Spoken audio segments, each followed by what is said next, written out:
1-to-1. Welcome back to the 1971 Cutlass build. Today is going to be a huge video. We're actually going to epoxy the Cutlass. We are here at the paint shop. We got it loaded in the trailer, completely disassembled last time. So we've got a ton of work to do in today's video, and we're hoping to do it all today. We have to epoxy the entire car, and we also have to epoxy all of the parts to the car. So there's a lot of pressure on us because, first of all, it's cold here in Utah. We've never painted out of this paint booth before. It doesn't have heat, so I brought my own heater. We're gonna have to work out tons of kinks, and hopefully by the end of this video, the Cutlass is in epoxy primer and it all comes out good. If this doesn't come out good, we're pretty much gonna have to restart this build, reblast, and redo everything, and it's gonna be a ton of money lost and a ton of time wasted. So let's get the Cutlass out of the trailer. Let's get all the parts out of the trailer. Let's kind of start to get the paint booth set up. I'll show you what it looks like, and we'll start to get this thing ready for epoxy. So let's go. The biggest reason why I love building these classic cars is just because you can relate so many aspects of restoring a car to life. But it's how you handle the pressure that is what makes or breaks your build. There are really only two types of people that break under pressure or people that thrive under it. You can choose, and you have to be the person that thrives under the pressure. Today we are going to thrive under the pressure, and I already know that the Cutlass is going to come out absolutely amazing. Okay, so we got all of the stuff out of the truck, all of the panels out of the truck, and the Cutlass out of the trailer. So now what the plan is me and Mike are gonna grab the rotisserie, we're gonna slide it underneath, jack up the car and get this thing on the rotisserie. That way when we acid wash it outside, that'll be the next step. We can rotate it and get to all of the angles and also dry it really well. So we're gonna get the kind of parts cleaned up a little bit and get this thing on the rotisserie right now. I want to give a huge shout out to Mike right now just because he came down and he helped me all day long. This was a ton of work and I could not have done it without him.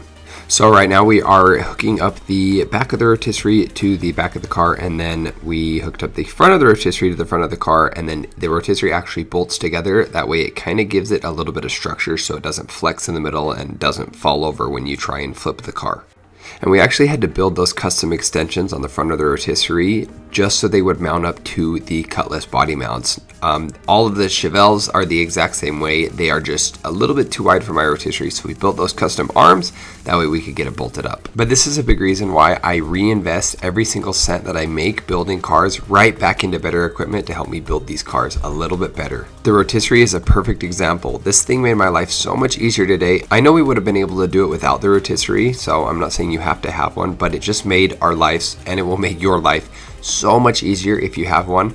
I found mine used on Facebook Marketplace, so it's not like I went out and spent $5,000 on a brand new rotisserie. I think I got it for like $1,000. But I just know it would have been extremely difficult to do everything we did today if the car were up on jack stands. Now that the car's up in the air, next we had to get the car's weight centered on the rotisserie. You do this by raising or lowering the car so that the pivot point is right in the center of the body. If you do not do this, the rotisserie may tip over when you try and rotate the car. So now that the car is centered on the rotisserie, it's time to push the car outside and get it ready for acid wash. The last thing that we had to do before we started acid washing was pretty much get the car as clean as we could. So I grabbed a blower and we honestly sat here and blew out the car for at least 2 hours. I couldn't believe how much sand and how much dirt was still in the car. Now, remember, I have blown this car out a couple of times since it's been sandblasted. But this is a big reason why a lot of people don't like sandblasting. It's just because it is so hard to get all of the sand out of the rockers, out of the insides of the quarters. It gets in all of the grooves. And honestly, without a rotisserie, it's really hard to get all of the sand out. We could rotate the car and the sand would move. And Mike actually grabbed a vacuum, which was super smart, and I blew and he vacuumed the whole time. But we really didn't want sand blowing all over the place when we are epoxying the car, so we took the extra time, made sure to blow it out as much as we could, and get as much of the dirt and sand out of the car. Okay, so after a couple of hours of blowing this thing out, we finally got all of the sand, all of the dirt, all of the debris out of it. So now that it is clean, now we are going to start acid washing. This is gonna be way easier to do on the rotisserie just because we're gonna be able to rotate it and get to all of the areas and also CREing or spraying the epoxy. It's gonna be so much easier.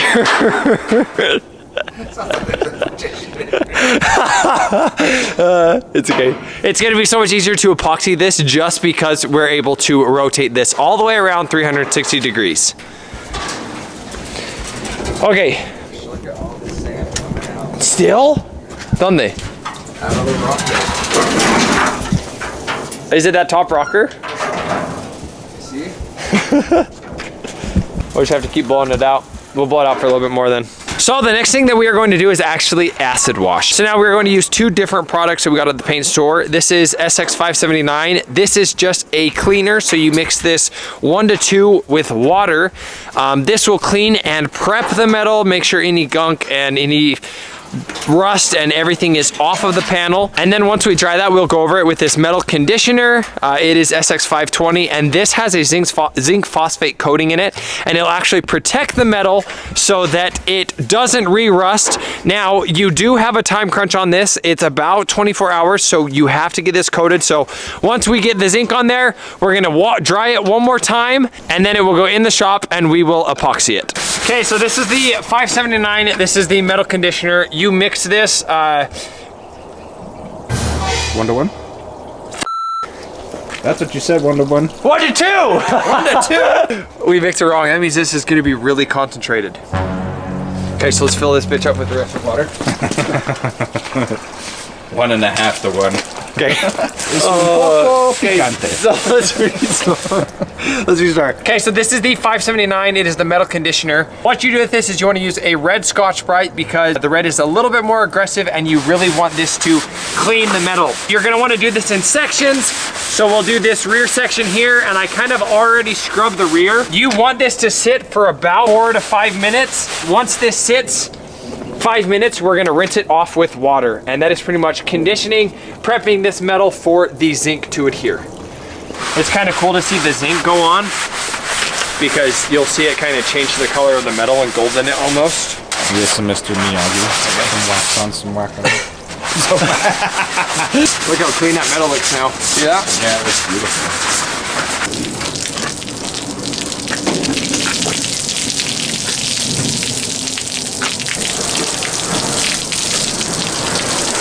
So surprisingly, acid washing really isn't that common, but there's really no downsides to it. The whole point of acid washing is to clean and prepare the metal surface by removing impurities such as rust, scale, oxidation, and other contaminants. By creating a clean and roughened surface, acid washing enhances the bonding of paints, primers, and coatings, leading to longer lasting finishes. After the first acid was applied, the metal is now clean, so now we can move to our second acid, which has a zinc phosphate mixture, which puts a zinc coating over the panel so that any moisture actually attacks the zinc coating first rather than attacking the bare metal and rusting the metal. And it may seem a little weird that we're actually washing the bare metal panels down with water. You would think it would start to rust it, but really we don't give it enough time to rust it before we put on that zinc coating. And like I mentioned previously, you do have to get this coated within 24 hours. So after the 24 hours, you're gonna have to re-acid wash it and then make sure to get it in epoxy primer because the epoxy primer is what seals the car. Okay, well, we are a couple hours behind schedule, just a couple, but the Cutlass body is completely acid wash and it looks so amazing. Check this out. You can see that zinc coating all over it. This thing is pretty much ready to epoxy. We're gonna stick it in there, we're gonna get the heater on so that all of the moisture can get off of this, and then we will start to epoxy the car. So let's get this thing inside. Alrighty guys, we are all plasticed up and ready to go. We decided to master rotisserie. We have the hood that has been acid washed and the deck lid over there that has also been acid washed. And we are ready to spray some epoxy. I have my heater over there, which is blowing heat in, and then we have an extractor fan over here. This is actually one of my buddy's shops, and we just plastic all of the cars. That way we don't get any overspray on anything. This is the product we're going to be used. So it is CRE. It stands for corrosive resistant epoxy. I love this stuff. I actually always get the black stuff, and for some reason they sent me the gray stuff. There's really no difference other than the color, so it's fine. I just prefer the black. I'm also going to be shooting this with my W400 from Iwata. Absolutely love this gun, and it sprays primer amazing. Now there are two types of primers. There is a regular primer and then a epoxy primer. So the main difference between an epoxy primer and a regular primer is the epoxy primer is specifically designed to go over bare metal. Using epoxy primer over bare metal is crucial for a couple of reasons. One, corrosion resistance. Epoxy primers create a strong moisture-resistant barrier that prevents rust and oxidation. Not only that, they are excellent for adhesion. They bond exceptionally well to bare metal, providing a solid foundation for your paint job. This is another great view of why I'm so grateful to have a rotisserie, because it's so easy to just flip the car up on its side, climb inside, get the whole interior coated, and then jump to the outside. But the rotisserie makes it so much easier to just flip the car around and paint in a comfortable position. And remember, it's super important you always go over your piece sheets, which are pretty much the instructions of the material that you're going to use, just to make sure that you are comfortable and familiar with how it needs to be sprayed, at what PSI,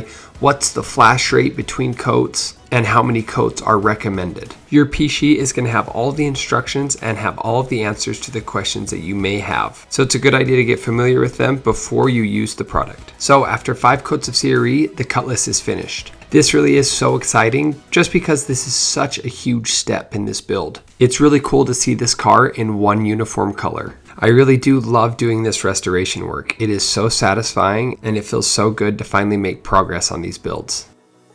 After quite literally a whole day of painting, the Cutlass is in epoxy primer.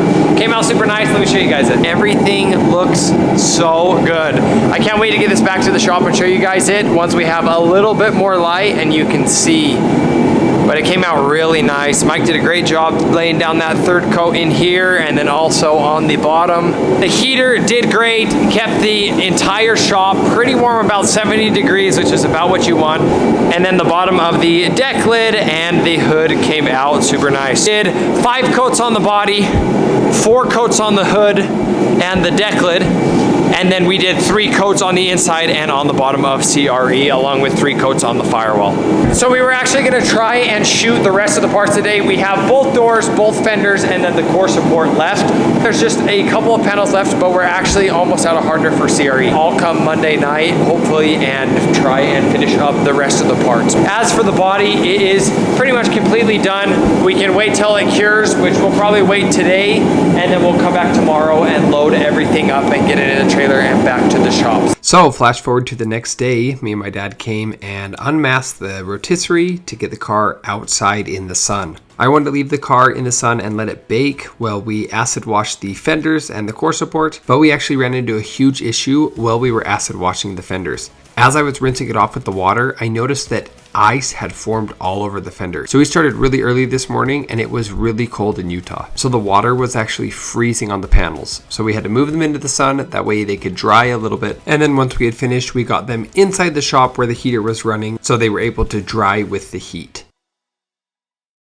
I got both of the fenders, both of the doors, and the core support acid washed and pretty much prepped and ready to go. Actually gonna kind of build a system right here with some ladders so we can hang all of these parts. That way we can get the rest of these parts coated in epoxy primer. So I got some ladders and threw some bars across it. That way we could hang the fenders, hang the core support. So it's really ideal you hang these parts when epoxying them, just because if you try and paint them on a stand and there's 2 sides, you're gonna have to paint the one side, wait till it dries, come over the next day, flip it over, and then do the other side. Once all of the parts were in epoxy primer, it was time to check out the car outside. And it really looks so good. I am so happy with how this thing came out. It really is such a cool step getting something in epoxy primer. The body looks absolutely gorgeous in the Utah sun. Cutlass is out of the paint shop and we're pretty much gonna get it off the rotisserie right now onto this cart from Jegs that I bought, and we're gonna get it back inside the trailer. That way we can take it back to the shop and start the reassembly on this thing so we can get bodywork started. Everything came out absolutely perfect. So now all that's left is lowering the car down off the rotisserie and getting it on the body cart. That way I can get the car back into the enclosed trailer. Once the car was in the enclosed trailer, we threw the hood in after that and threw the rotisserie in behind that. And yes, we made sure to strap down everything extremely well so nothing moved. 30 minutes later, we were back at my parents' house and ready to get the Cutlass out of the trailer and back on the frame. And we actually got the rear jack stands in the perfect position just because I was able to lift up the front of the car pretty much by myself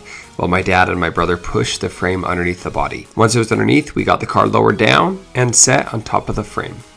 The Cutlass is back on the frame. I still have to go around and get all the body bolts in and tighten it down. This is a huge step that we have just completed. Epoxy primer was so much fun. I can't wait until we get the Blazer in epoxy primer. So both cars are gonna be in epoxy and then we're gonna be doing heavy body work. the next couple of months on this car. Feels so good to finally be done with metalwork. Be sure to stay tuned for the next video. Leave your thoughts down below, like, subscribe, and turn on your notifications. That way you don't miss any episodes on the Cutlass or on the Blazer, because we're gonna be making tons of progress on these cars in the next little bit. I'm gonna keep grinding and keep posting this content. Hopefully you guys are liking it. And on that note, I will see you guys next time. Peace out.